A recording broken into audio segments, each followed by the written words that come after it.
Hello! This is a submission video for Awesome Games Done Quick 2019. In this video, I'm going to be showcasing the All Keys category for Sly Cooper and the Thievius Raccoonus. And we're just going to jump right in. And we're loading a file to start off our run, and I'll explain why in a second. But to start off, I kind of wanted to give a general synopsis of what this category is. And essentially, it's an extended 80%. So in regular 80%, we skip 12 levels in the first 2 hub worlds, and 12 treasure keys because of that. So in this category, we don't allow for skip, or we still utilize the skips, one of them at least, just because it's faster than doing the game the intended way.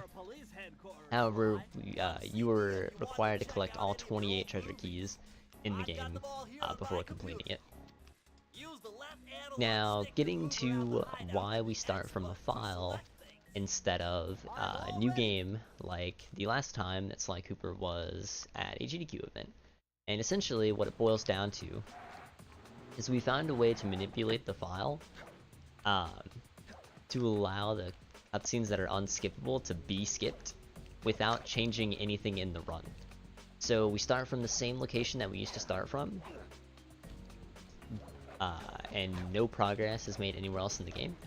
However, we don't have to watch the cutscenes anymore, and it's been a fantastic change for the community and for the game as a whole. The game hasn't been nearly as active as it is right now, and I feel like the game has never been more enjoyable to play and watch. And that opinion is not just my own, it is shared by most everyone in the community, which I think is just fantastic. So, essentially what that means is, if there's any downtime in the run, it's just because the level doesn't really have too many fancy things that go on in it. Instead of just waiting around and not doing anything while cutscenes play in the background, which is just fantastic, especially for a somewhat longer category like All Keys, where it's just long enough, or it's just short enough still, where the downtime can be kind of off-putting. So now it's just long enough with the cutscenes being gone to not be too long, but still jam-packed with enough gameplay. Another thing that I love so much about this category is the levels that are normally skipped and kind of glossed over in 80% have some really cool tricks to them, and some mechanics that are only used in this category, because there's just no real purpose for doing them in 100%. This level right here is a prime example of it, and in 80%, like I said, you just skip the levels, so you know, why would you come out of your way to do a cool trick when not doing the level would just save way more time. So in this level, primarily starting out, there's not too much that goes on. There's just some kind of precise jumping there at the very beginning, and then making sure you actually hit this guy. I've had far too many times where I've attempted to attack him, and nothing has happened, and it's just the saddest thing in the world. There's not really too much there. Coming up is just one little cycle you have to make, but realistically there's not a whole lot in this level until the very end of it. So for the most part I would just be quiet, kinda just allow for some downtime at the very start.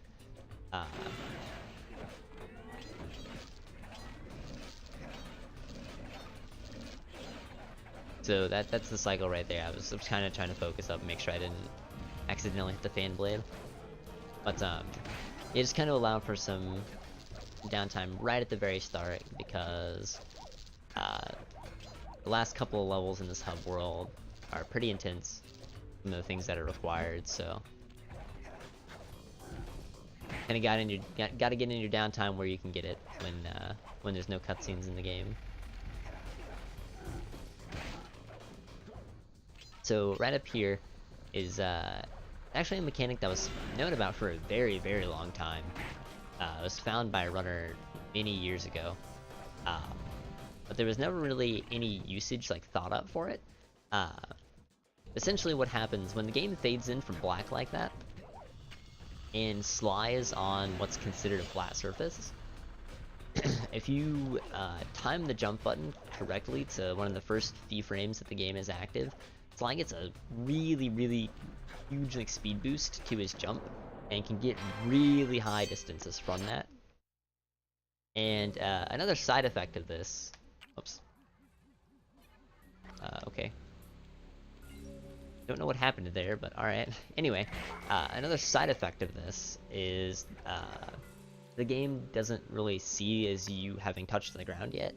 But unfortunately, we haven't found a usage for that yet. But it's kind of neat. You can infinitely fall in water and bottomless pits and such, and actually see the bottomlessness of said pit. But going back to that, that's the only spot that it's actually useful in. Unfortunately, you can almost make it to where the key is here from the checkpoint that we hit later on in this level, but you just barely miss it, which is really unfortunate, because it would be really cool and kind of cut off this somewhat difficult cycle with a cooler trick, in my opinion, than just hitting a cycle. And essentially what it is right there. So it was kind of difficult to see with the camera being stuck behind the thing, but if I make all of those cycles to where I don't have to slow down while running at all, and I don't have to hit any ledge grabs, I can make a jump at the very end there where I cut the corner, and I don't have to worry about the spotlight catching me and frying poor little Sly here. So this next level doesn't really have too much to it. Again, at the very beginning here, there's a cutscene skip, and at the very end, there's kind of a weird way of doing the spinny thing. This cutscene skip it's not nearly as precise as it would seem when you think about, like, when you try it yourself, and if you fail it, you might think, oh no, this is impossible. But realistically, the entire right side of that pipe near the pillar, you're free to jump on. So, and you can also jump a lot further onto the pipe than you would expect. And here, it's faster to wait and get caught on this second cycle, even though you spend less time theoretically spinning this thing that I'm running on. Even though you spend less time on it, you actually spend more time on it at top speed, so you get more bang for your buck, essentially. Now, this level has the actual newest addition to the route. So new and so crazy, in fact. I'm the only person that does it in full game attempts. This is, by all intents and purposes, an IL only strat. And when I say IL, it stands for individual level. And it means just playing this exact level and doing things specifically to complete this one level as fast as possible. But I'm a crazy man, and I like to do crazy things, so we do this strat in full game, because why not? So essentially, what happens there is I get stuck in between the bookcase and the little pillar there, and I get what's called a proxy off of that up into the roof, and then the roof has or the ceiling rather, and the ceiling has somewhat of an angle to it, so it bounces me over to that left like little rafter thing. Hold on one second. And from that rafter, I can just jump down straight away to where the key is, and skip having to do some older, not as cool strats that everybody else has to do. But anyway, right there was one of the most precise tricks in the run, I feel. There is a little bit more leeway than you would expect, but in my opinion, it's one of those tricks that's a lot harder than it looks, especially when you're just starting out. A lot of things to go through here rapid fire. So that last trick, basically there's a gap the exact size of Sly's character model, and then just a tiny bit more beyond that. And on the other side of that gap is a cutscene trigger that is really bad to hit. It's a very, very long cutscene, and your most recent load position is is the last level, so you have to jump down and watch the key animation thing again, and it's just awful and very slow. So we do that really precise jump on top of the pipe, and then jump over to the rooftop, to where the next level resides at. And then in there we perform a glitch that didn't really have like proper name until last year, where it was dubbed cane jumping.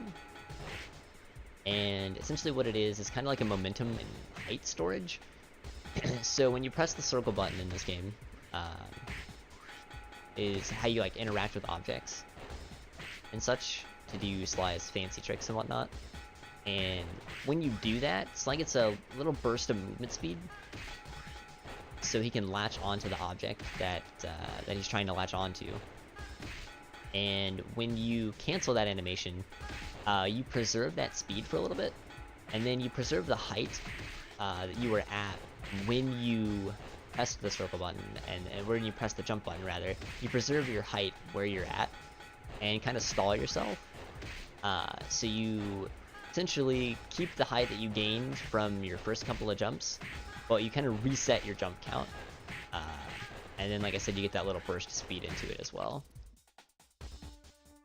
So that minigame is very boring, but at the same time, it's also very, very stress-inducing, because at any point, one of those crabs can steal one of the chests, and there's only 40 chests that spawn. So if you lose one, you have to restart the entire thing from the very beginning. And I've had many a time where crab has just barely sniped the chest at 37, 38, and you have to reap the entire minigame over. And that's just sad. So here, the introduction, the little back and forth dialogue between Sly Cooper and the boss, is very long, even though it is quite hilarious. It is indeed long, so resetting the game is actually faster than watching it. And all you need is the little autosave icon to pop up in the bottom left-hand corner, and that sets the game to think that if you're loading the save file, you're already past that cutscene, you're in the boss fight, you probably just died or took a break or something. So the game just loads you straight away into the boss fight, skipping the cutscene. And there you go. So, a side effect of that trick that I did in Cunning Disguise is that I no longer have a golden charm in this boss fight. So normally that would allow me to skip the last phase of the boss, like his actual attack. I would still have to hit him, but it would make it go by a little bit faster. However, the trick itself in the other level saves a lot more time, even with this little bit of time loss deducted from it. So it is very much worth my time to sit here and jump over Mr. Raleigh's tongue here 6 times than it is to not do the fancy trick.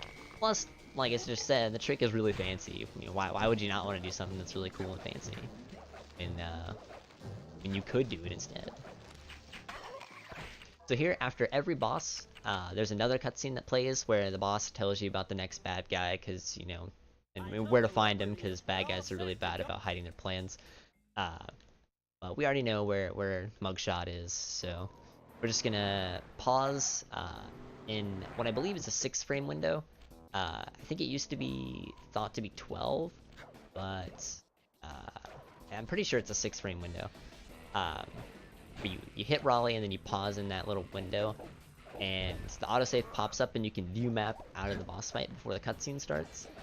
You can do this on all of the other bosses as well. But it is much harder. In fact, actually, I believe it's impossible on Ruby, Ms. Ruby, the 3rd boss, simply because of how we do the trick, how we do it boss fight, which saves a lot more time. If you did it the intended way, you could still map out of the boss fight cutscene, but the way we do it now doesn't allow for that. And for Mugshot, the timing is just way too precise. for it to be worth it. So you could theoretically do it, but there's really no reason for it. At the beginning of this level here, I was kind of talking over it, explaining the in-boss cutscene. I ran into a cutscene like I did in the first level of the game, and then I fell into water and took damage to skip the cutscene, whereas in the first level I simply died to skip the cutscene.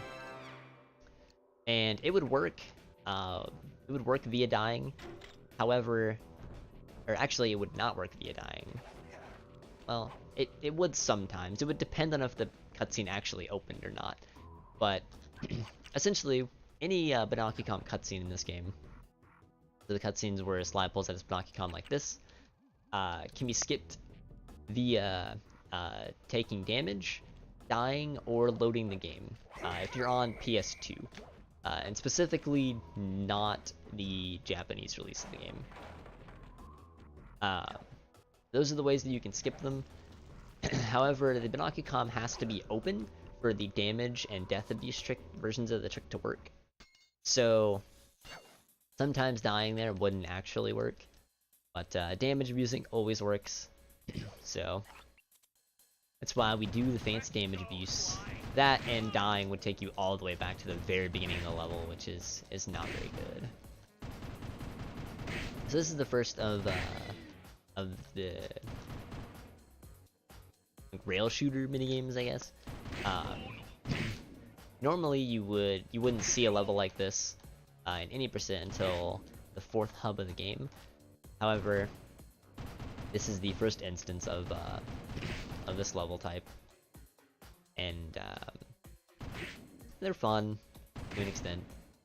Once you've played them enough times, you know all the guards spawn in the exact same locations. You know, these toxic barrels in here always spawn here. You know, they try to trick you and get you to shoot Murray, and we don't like shooting Murray. Murray's a good guy.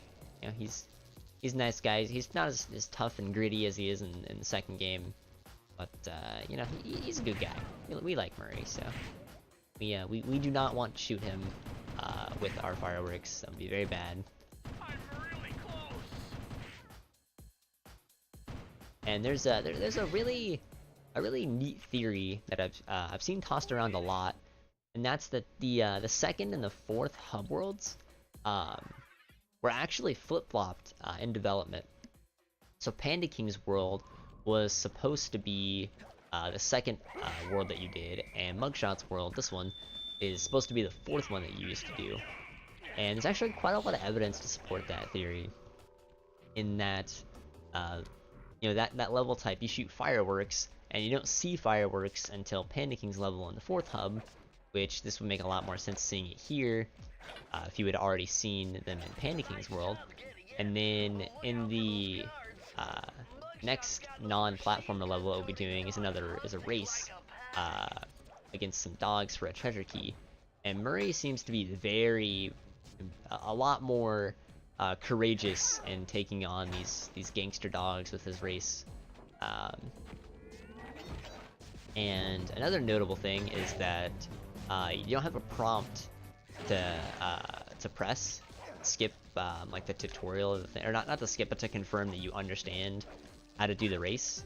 You don't have that in this hub world, but you do in hub 4, which is, you know, it's a little weird. It's just a tiny thing, but yeah, I'm all for supporting weird fan theories, so the evidence is there. Might as well, you know, throw it into the pot. Why not? This level there was 2 really big skips that skip huge portions of the level that I kind of just glossed over.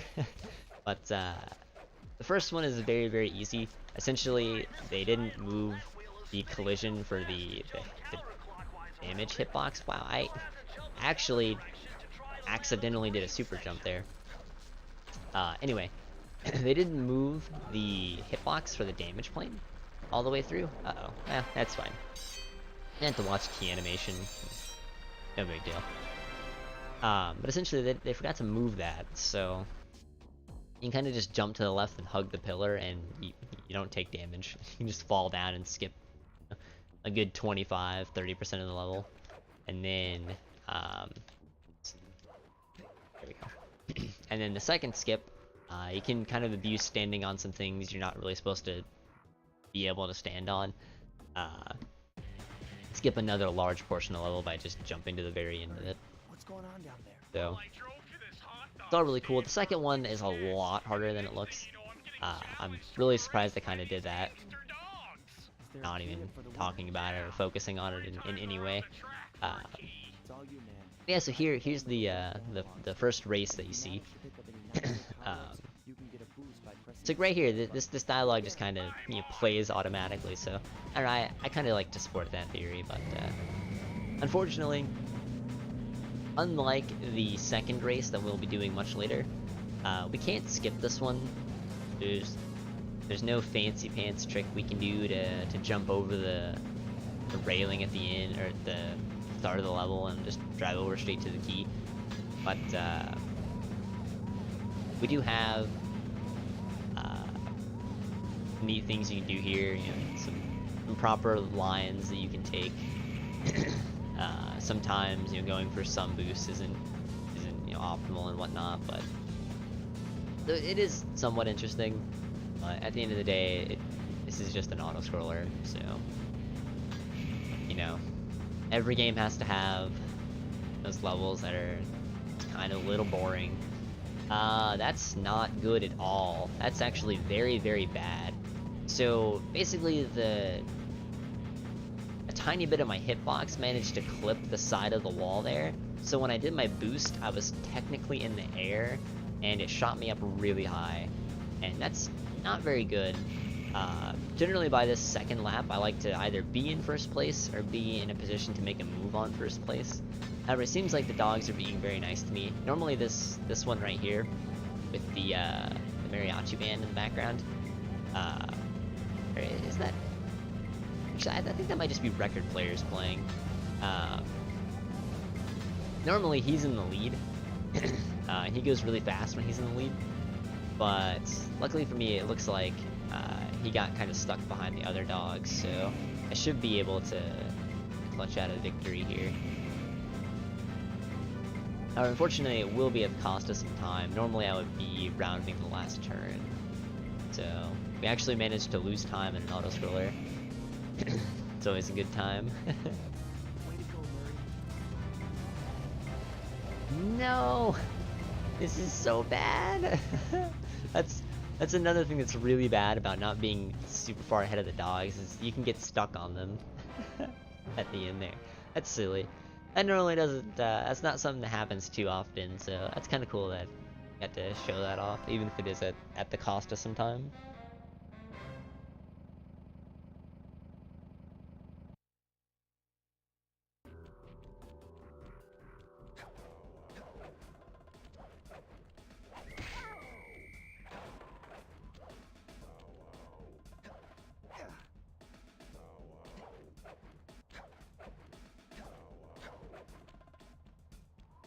Alright, so there, we did one of the two tricks that is done in actual, true any percent. However, any percent uses it to skip those 3 levels that I did there. However, in all keys, it's just simply faster to do that than it is to go over and unlock the car and use the car to break down the door the intended way. It also cuts off on some backtracking and just general bad hub movement by doing that, so it was cool.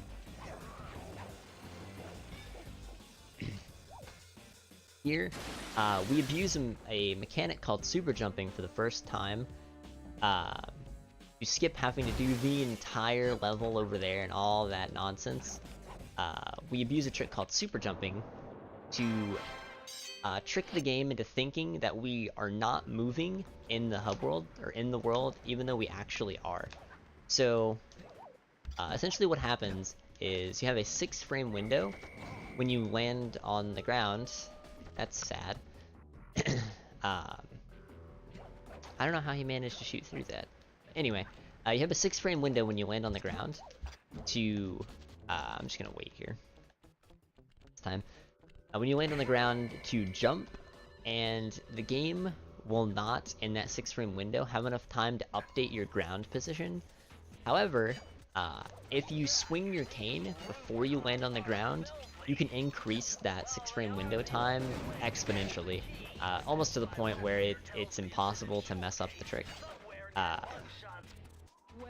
And you can essentially do this and chain these super jumps to move Sly to a new location to take damage or get stuck in between two objects or something. And then the game, when you take damage via falling or water are the only two ways that this works. Or if you get stuck in an area for too long, the game will spit you back out. And it will put you the fastest possible point to where you are currently in your last grounded position. And in doing this, it will also despawn collision for Sly. So you can go through solid objects and clip loading zones like we use it for in any percent early, and hit little triggers like that in levels to like start cutscenes and things like that early. It's a really neat trick, and that was what I was talking about in Boneyard Casino, the level with the giant roulette wheel, where I said I accidentally did a super jump.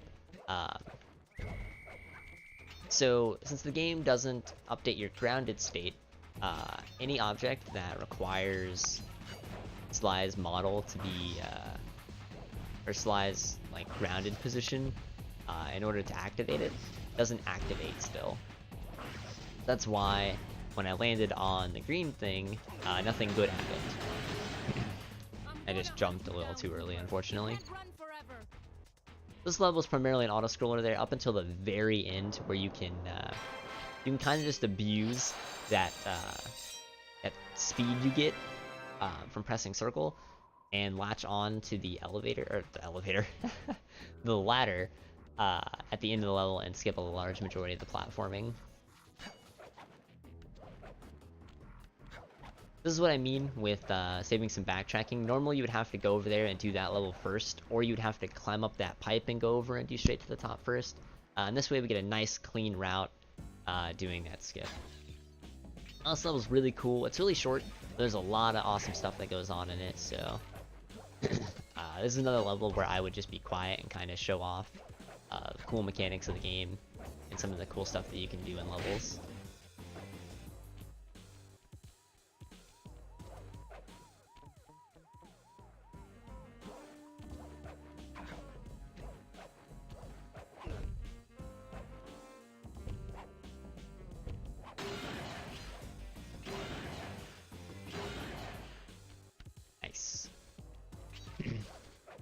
So normally, where I jumped down at, there's a whole nother portion of the level where you do like some really cool like walking in the background, while in the foreground there are spotlights trying to catch you.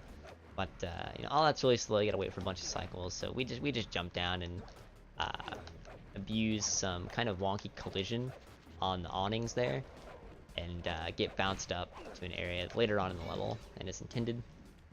And there, that is actually the second portion of Mugshot's hub skip that's done in any percent. And that was an instance of hitting a level load trigger early. Normally you would have to go down and use your 7 treasure keys you've collected to unlock a switch that brings the elevator down. Or that brings the elevator down and opens up the door and whatnot for it. However, the load zone is just right there. They didn't move it because there's no possible way to interact with that level load zone, so it's just there, loaded in constantly. So you can abuse super jumping and despawn collision to hit the level for the boss fight early. And then any percent, that allows you to skip the entirety of the hub world. However, in all keys, it just allows us to save a little bit of time. We're over on that side of the hub world already. Might as well do the trick. It does burn a charm, but we don't need that charm anyway, so all is good. Now this boss fight, the first phase, there is some things that you can do to speed it up a little bit. The second phase, however, just requires good movement. There's not really too much to talk about.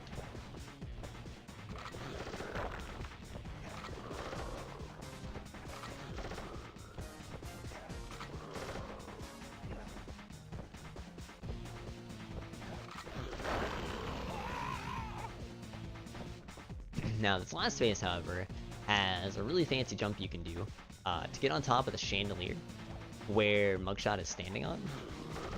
And essentially, you jump out and to the right, and then curl your jump back forward to land on top of this. And it allows you to just run in a straight circle. You can just hold directly right and hit all of the mirrors with good timing. And skip having to wait for a bunch of cycles. Normally, Mugshot, every couple of seconds, will growl and then he'll shoot at you. You can skip all that and just do it in one fell swoop, which is awesome. This level also has one of the newer additions to the route. I believe this was in the route when any percent was showcased last at AGDQ, however I am not entirely certain. Essentially, we jump down here from this vine on this tiny rock. Well, that kind of sucks. I was hoping to show that off, but I'm not going to attempt it again. It's a very difficult trick. As you saw there, in the middle of jumping down to the rock, my camera angle changed. So it's essentially a blind jump at the start, and then about halfway through it, your camera angle changes. And then after that, you have a very tiny position that you can land on that rock. And then from there, the trick's not over. You have to make an extremely precise jump from the rock onto the vine, abusing that extra little oomph you get from the circle button to get to the vine. And it's all packed up together, and if you mess up any point of it, and you fall in the water and you die, you have to go all the way back to the beginning of the level, because there isn't a checkpoint that you hit. The first checkpoint is a little bit beyond that, so... I did get to show a cool backup strat, where you preserve the height using the circle button. You do a double jump at a very specific point in the vine to get launched up a little bit higher, and then you stall yourself in the air with the spin animation from the circle button. And ledge grab a portion of the level a little bit earlier than you're intended to. There's another jump that you can do that's a little bit slower than that we do because of where the vine, where the trick takes us, the other trick that I was explaining. But that way you get a charm, or doing the old strat, you get an additional charm, so... And it's also a couple seconds faster. Here we just abuse jumping on the tree bark there, and jumping up, skipping platforming to the right. And then here we do more cane jumps, I said speed and height storage. You get out of bounds, and just run straight away to the end of the level. This level is pretty long, and there's a really terrifying sequence where you get chased by a giant snake. And I don't like snakes. Nobody likes snakes. Nah, I'm just kidding. I actually really like snakes. When they're not bigger than me, and if they are bigger than me, they're far away. But that's another story for another time. This minigame is the first instance of true RNG in the run. There's not really too much you can do to manipulate this. I am going to wait here at the start for a little bit and see which side spawns more fish, and then I'm going to go to that side and immediately crush as many fish as possible. I was hoping to get a full 5 there, but unfortunately I'm not very good. My times tell a lie. No. I kind of messed up my movement there.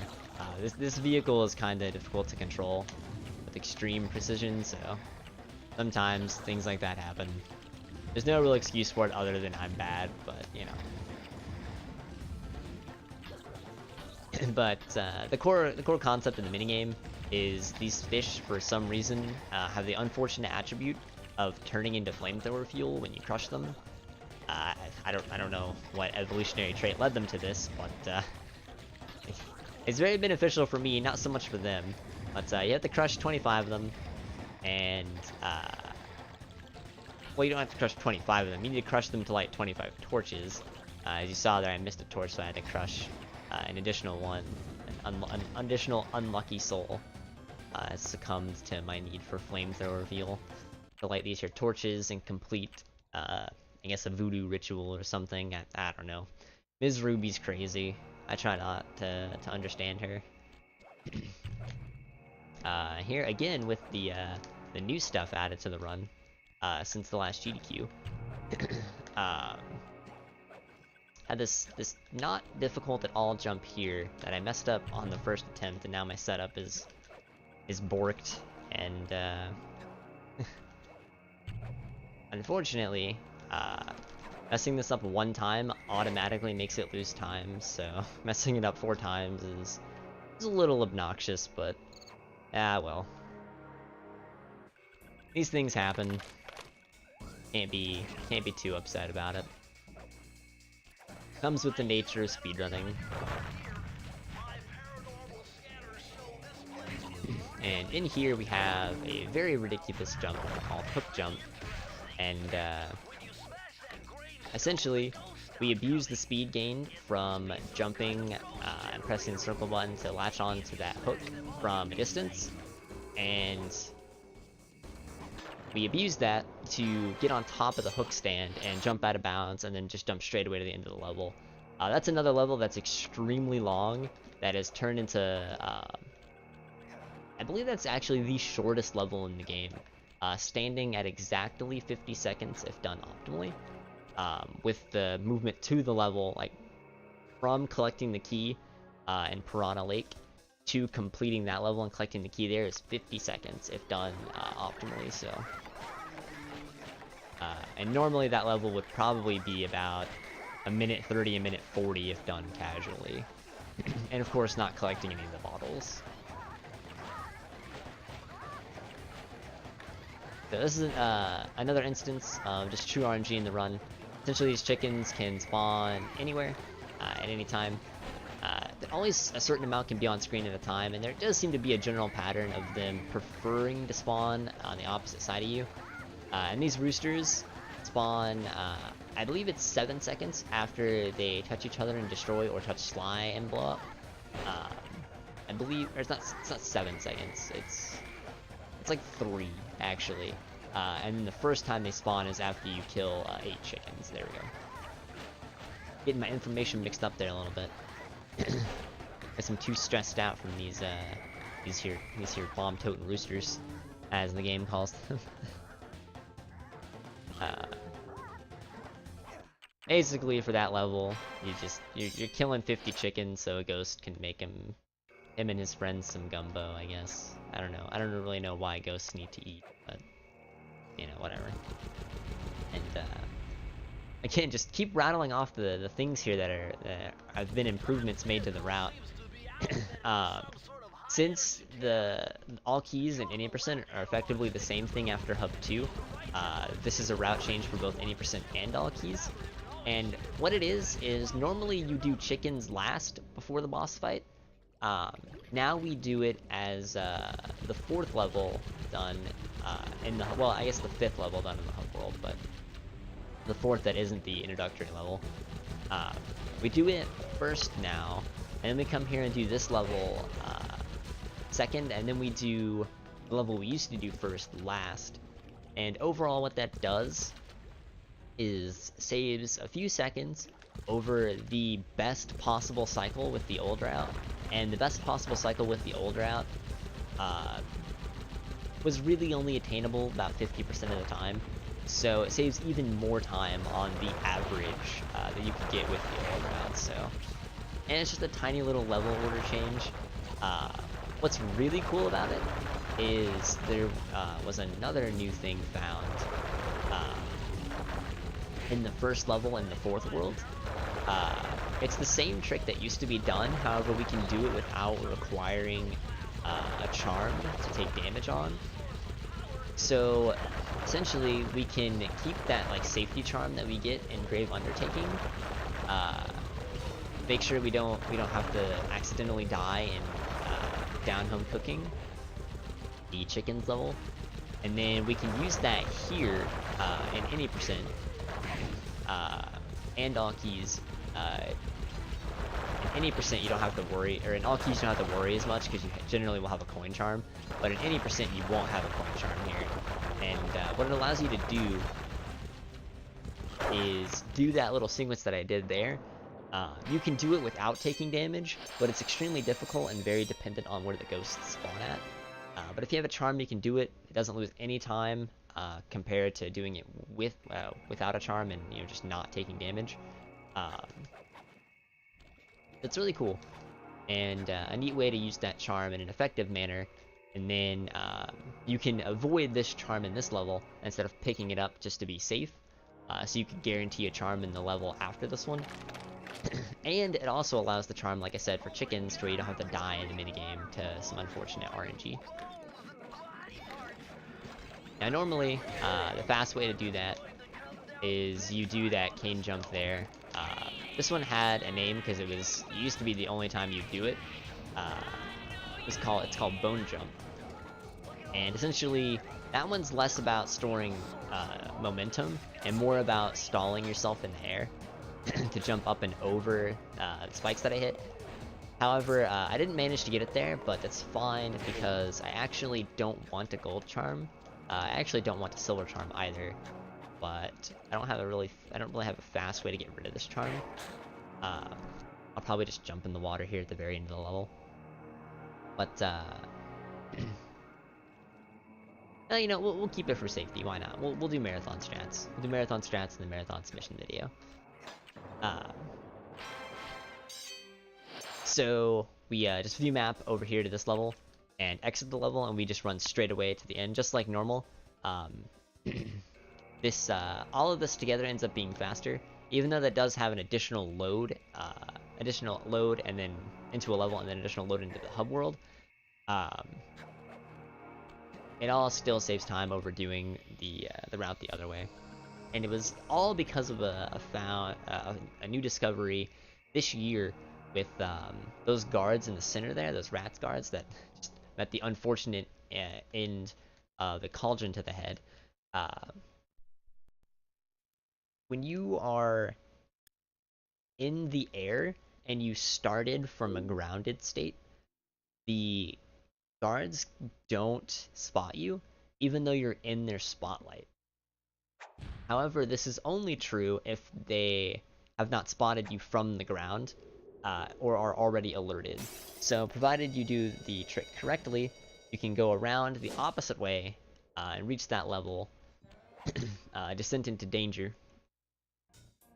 without spooking the guards taking damage.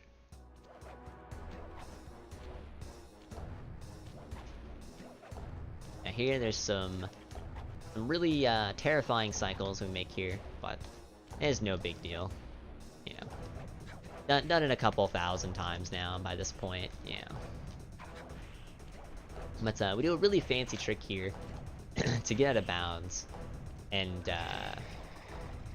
the way Ms. Ruby's boss fight works is the game thinks that there is no possible way that you can be in that water. So as long as you touch that water, you don't even need to die to that water, you just need to touch it, and you can die to Ms. Ruby if you want. But so long as you touch that water in the backdrop there, the game thinks that you have to be in the second phase of the fight, so it just automatically puts you into the second phase of the fight when you respawn. Now, even though this requires a death, and if you have a charm, you have to waste a little bit of extra time getting rid of that charm and then dealing with the iframes. When you drop down and you hit Ms. Ruby normally, there's an extremely long cutscene where she explains how to play Simon Says, basically. And, we know how to play Simon Says. Who didn't play Simon Says as a kid growing up? You know what I mean? It was one of my favorite games to play personally. But, getting back to this, there's really not a lot to this. Like I said, it's legitimately just Simon Says.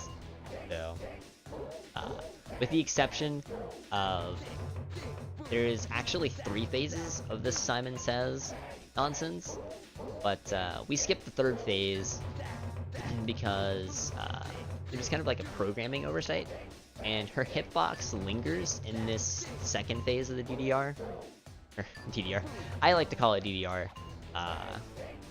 When I do runs, but in this 2nd phase here, her hitbox lingers, so you can actually hit her twice and kill her the full phase early,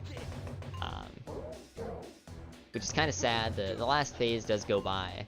It's slow, but inputs come a lot quicker, and you ride on a giant mosquito, which is pretty cool.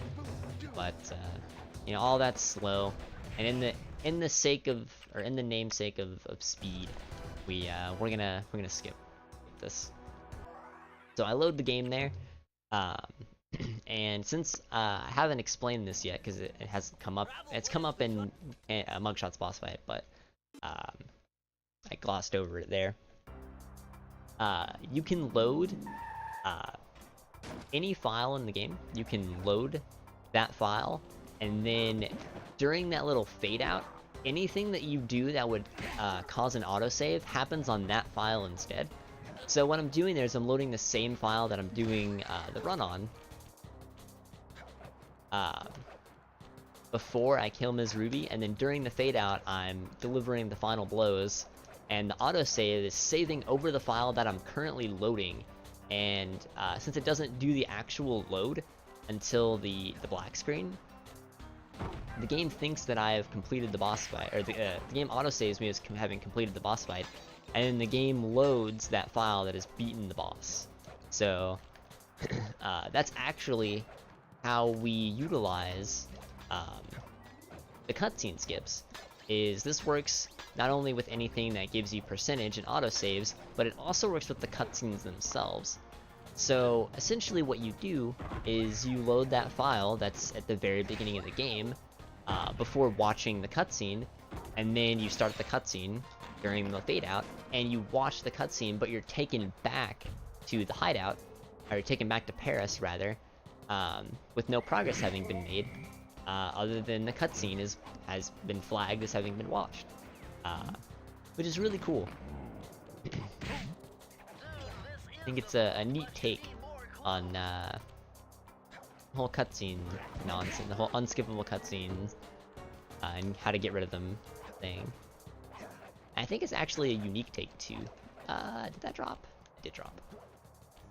So normally here, you would start the super jump chain in the exact same spot, but normally you would jump out over there and take damage to the right.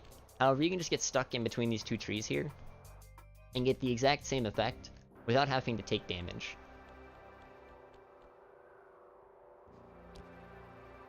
Now this is useful because it allows you to skip having to grab that charm, or it skips having to waste time having a charm in Ms. Ruby's boss fight.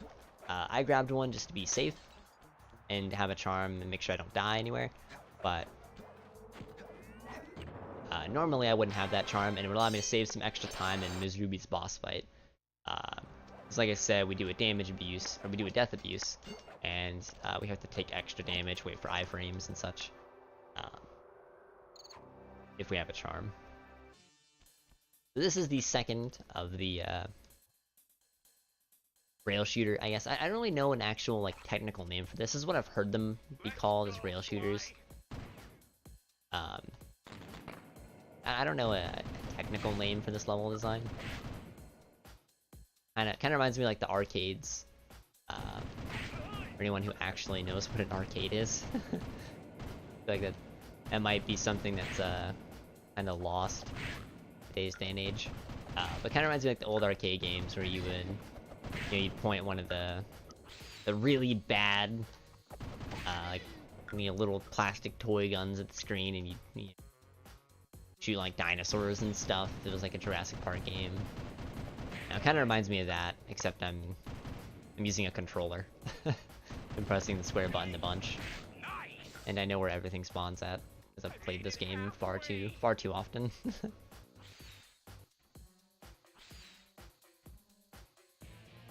But again, what this boils down to, just like it did in the other level, is it's just an auto-scroller. I don't. That was very confusing. I don't know how I managed to miss this guy so much, and then shoot one rocket and hit both the firework in the back and him at the same time. That was a little silly, but it's nothing bad. It's just funny and worth pointing out. This top part has a little bit of potential time save to it. Every time a guard spawns on this roof or this roof, you lose a little bit more time. Simply because just adjusting to shoot them on the rooftops is a little bit slower than it is to just, you know, pushing over here and immediately shooting. it seems like they run a little bit faster going horizontally than they do just running straight way towards the screen, so the hitboxes are a little bit wonkier. That's essentially all that boils down to when it comes to time loss.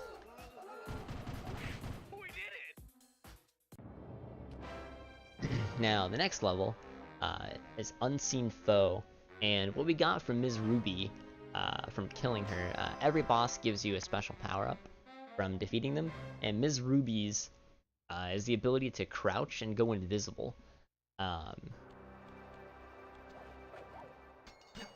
Normally, how you would complete this level casually is you would use these like moving conveyor belt cycles while you're crouched and invisible because you can't move to go through guard sightlines and whatnot. But this is another level where I would be quiet, allow for some downtime and commentary to kind of show off how really cool the level can be when played optimally.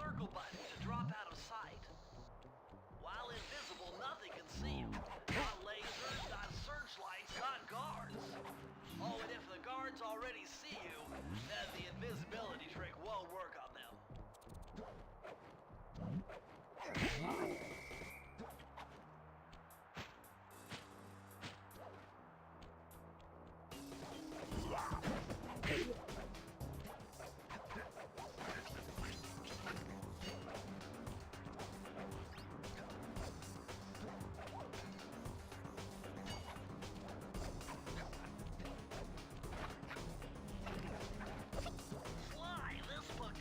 That was a little terrifying there at the end. Normally I'd kill that that flying, kicking fox girl, as I have now dubbed her.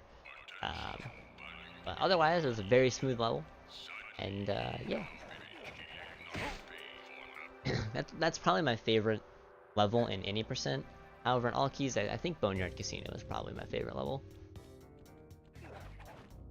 This level is another contender for really good. This temple here to my right, normally you have to do all that nonsense and run around, go inside the temple, and there's some really intimidating monkeys doing some fancy nunchuck techniques, standing on top of little like telephone poles and whatnot. But you can just abuse the hook momentum again like we did for hook jump back in World 3. You can do the same thing here and just get on top of the level far earlier than intended and just run straight over here to the end of the level. It's a really cool sequence break. It used to be a lot harder. Before we knew about just holding forward like that, you used to jump back and forth between the two hooks and keep storing your height and gaining height that way and then jump up. This is far easier. It's a little bit less technical, but you know, sacrifices have to be made. Now here, we're gonna jump up and out of bounds, and I did this in World 3 and kind of glossed over it. Normally there's a transitional thing that happens, a transitional cutscene that allows you access to the second portion of hubs. I explained this in World 2. In World 2 it's a car, in World 3 it's the giant snake, in this level it's fireworks. But even though we have the keys to do that the intended way, watching cutscenes is very slow. So we just kind of get out of bounds and abuse being out of bounds to jump and skip these things and just get straight away to the next levels and keep getting right at the gameplay. This trick is the worst trick in the game, and legend has it, and I say legend has it because it's fun to me.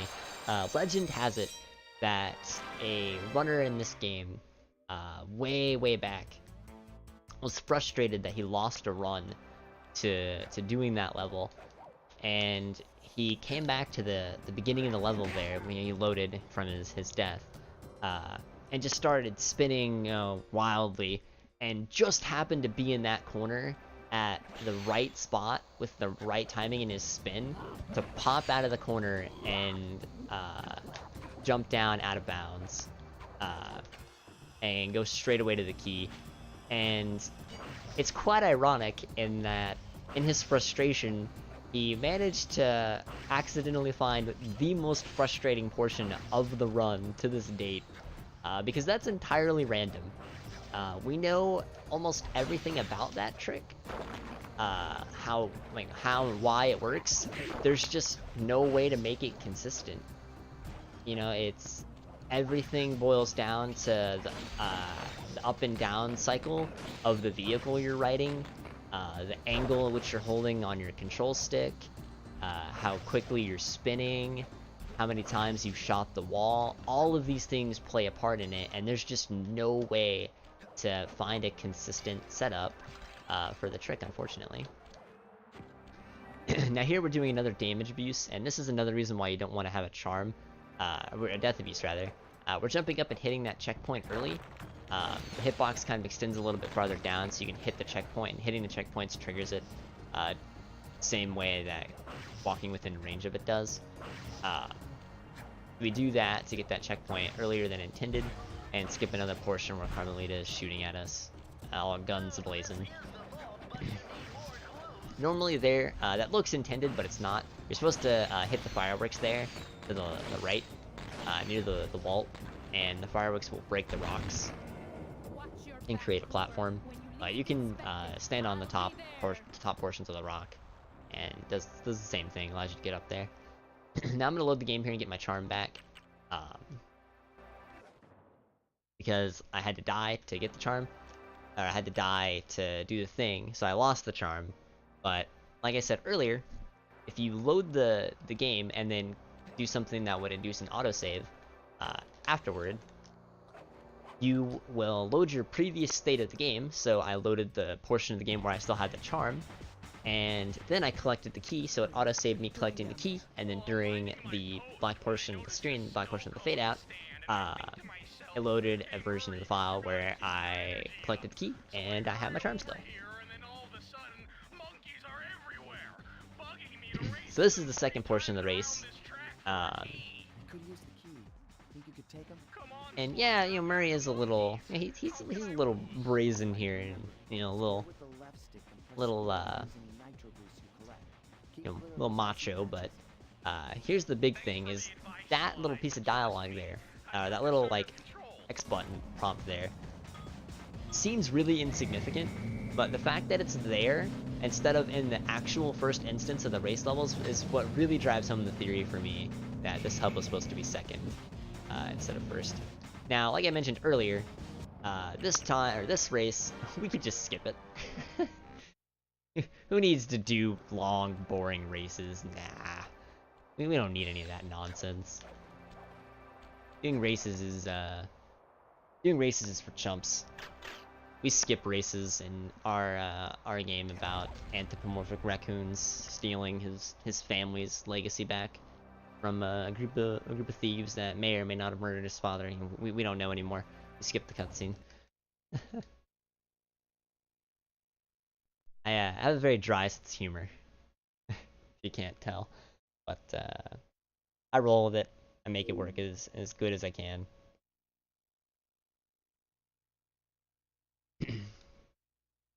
Anyway, this is the last time that we'll be resetting the game to skip a boss cutscene. Simply put, we can't do it for Clockwerk's boss fight, the final boss. Instead, we load the game to skip some dialogue between Sly and Bentley. that occurs beforehand. And it just loads you right back into the file the same way. All you need is the autosave. Yeah.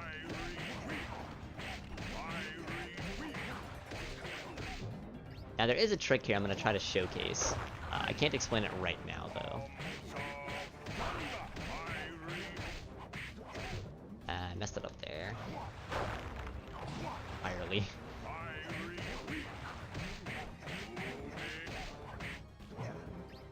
I keep messing up my inputs. It's been so long since I've done this.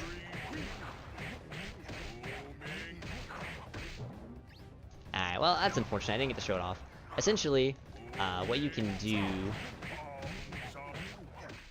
is you can attack Panda King while jumping. So like you do the attack the attack button and then you jump through the animation while you're pointing or while you're pushing up against him, and you kind of like clip into his hitbox.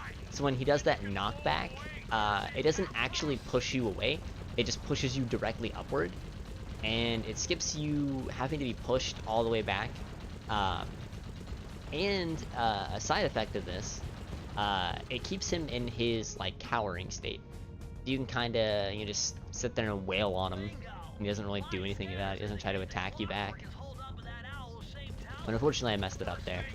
And like I said, with Raleigh, you can do the view map trick on all the bosses. We don't do it on Mugshot because it's not as consistent and doesn't save nearly enough time to be worth it. We don't do it on Ruby because we just simply can't with the way we skip the phase. You would get the last hit during the cutscene, and you're locked out of inputs during cutscenes, so we just wouldn't be able to skip it. We wouldn't be able to pause. However, for Panda King is another one where you have, I believe Panda King is a 6-frame window as well, but on PSN, the download version of the game, it's a little bit tighter than that. It's like 3 frames. But essentially, you can do the exact same thing that you do in Raleigh, where you pause at the same time that you hit him. For Panda King, though, it's a little bit weird, a little bit wonky. I don't know why. I think it might be because of how his hitbox is positioned. It makes it a lot harder than Raleigh's is. However, you can do an attack while you're in the air, and a cutscene cannot start while Sly is in the air. He has to be in a grounded state to start that cutscene. So you can attack him, defeat him, and get the autosave, and then pause before Sly lands on the ground, and view map out of the level before the cutscene starts. Hurry, that cave doesn't look tall enough for the turret to make it all the way through. One of the few instances where that's actually beneficial instead of a negative side effect, because the same thing can happen for treasure keys. If you break the key case while you're in the air, Sly doesn't start collecting the key until you land on the ground. So if you're too fast with your menuing, you'll actually exit the level before Sly will have collected the key, and you'll have to do the entire level over again. Did I just see a computer break in the background there for no reason? I don't know, I'll have to play that one back. Anyway, this minigame is another instance of RNG in the run. Is the last instance of RNG in the run, thankfully.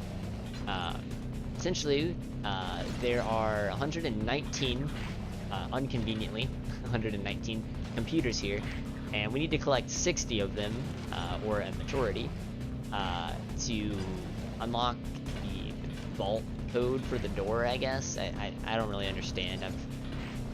I like to think I'm kind of tech savvy, but this goes above my pay grade. I don't understand it one bit. I don't know how smashing computer monitors gives you code to hack into computers. Whatever. I'm confusing myself more by trying to explain it. But what it boils down to is you need 60 of these before the slugs collect 60. It's the first to the majority. There's none over there. They spawn at random spots, random intervals. The only thing that's not random about this minigame is the slugs. There are only 4 of them that spawn, and when you knock them out of the ring, they will always take the quickest route back. So if I knock him, top right, in the middle, he'll come to this gate to my right that I'm passing over right now. Now here, we like to build up. We like to make this, we like to give it a nice stage presence. This is the worst trick in the game. Absolutely the hardest thing. It's not the worst trick, that's spinning, but it's the hardest trick in the game. And essentially what it entails is getting a proxy off of this turret, opening and closing at the same time. As you can see there, hardest trick in the game. And then using that to launch up and over a cutscene trigger, which was right there, and run over to the end of the level. And what that does, not only is it one of the hardest, but it's actually the biggest skip in the game that isn't a hub skip. It's the biggest single instance trick in the game. It doesn't skip an entire hub world entirely. And the reasoning behind this is there's a very long cutscene that plays that we skip, where Clockwerk makes fun of the Coopers and them being too nice, blah blah blah. Typical villain monologue. And then after that, there's an entire level where Bentley, you do like the first instance of hacking minigames in the Sly franchise, where Bentley has to go through a few instances of the same level with different like objectives to complete. But it's very, very slow, very, very time consuming. And then after that, there's another little cutscene that plays. So you skip all of that by doing that one trick. And so because of that, if you do happen to fail the trick, it's actually faster to keep going like 5, 6, 7 times, exiting out of that level, back to that level there, temporary truce, or not temporary truce, but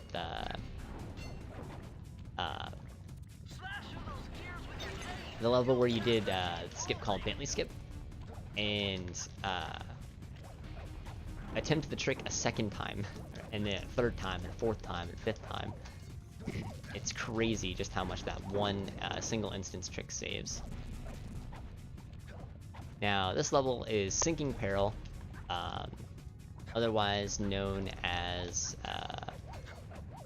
the Graveyard for Runs. That's actually one of my split names for one of the levels earlier on. Is a Graveyard for Runs, but this is where all the good dreams come to die. One level away from the very end of the run, and then, whew, you get what we have called, the game actually calls Sly's moves Super Sneaky Thief moves, but it has a different name in the speedrunning community, and or a different definition in the speedrunning community, and that's when Sly latches onto an object with the circle button that he's not supposed to, and what that does, there's lava raising in that level, so when you're trying to outspeed lava, latching on to something that's underneath the lava spells a very quick doom for our raccoon friend. So here we are in the final boss. This first phase is nothing too special. Carmelita will always shoot the exact same portions in this first and in the second phase. So knowing where she shoots at, you can do some pre-shooting, some pre-firing, and get damage done as quickly as possible. Take him out in that like left banking turn that he does. Is as fast as you can do it.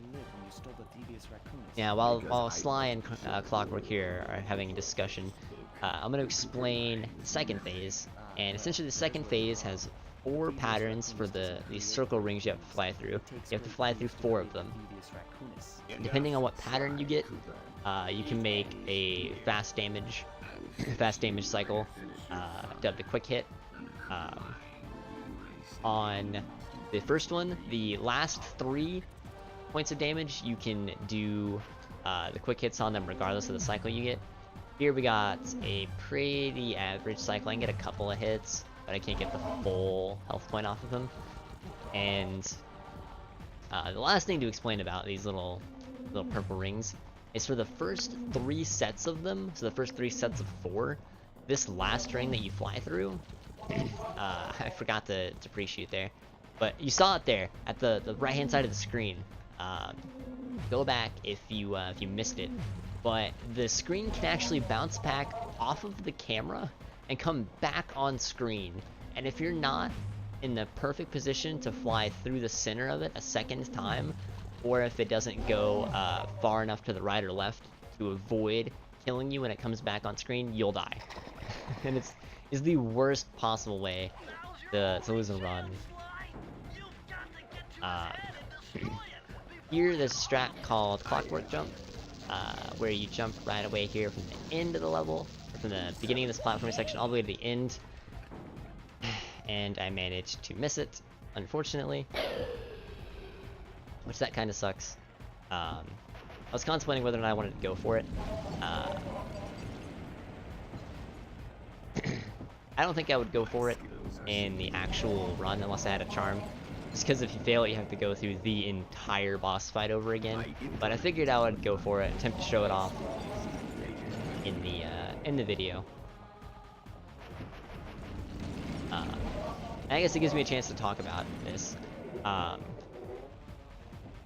When you die in this boss fight after this cutscene is played, that would normally play right here.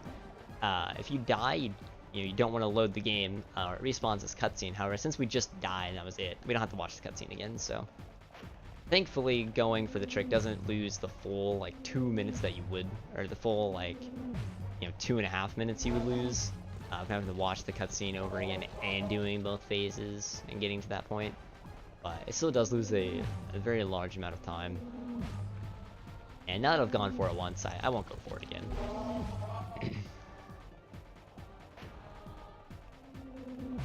I believe I pressed circle a little too late, unfortunately.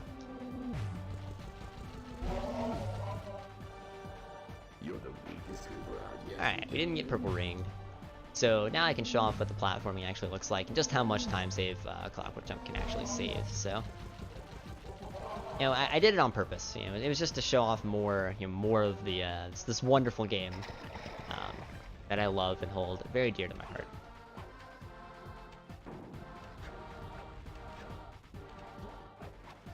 I am.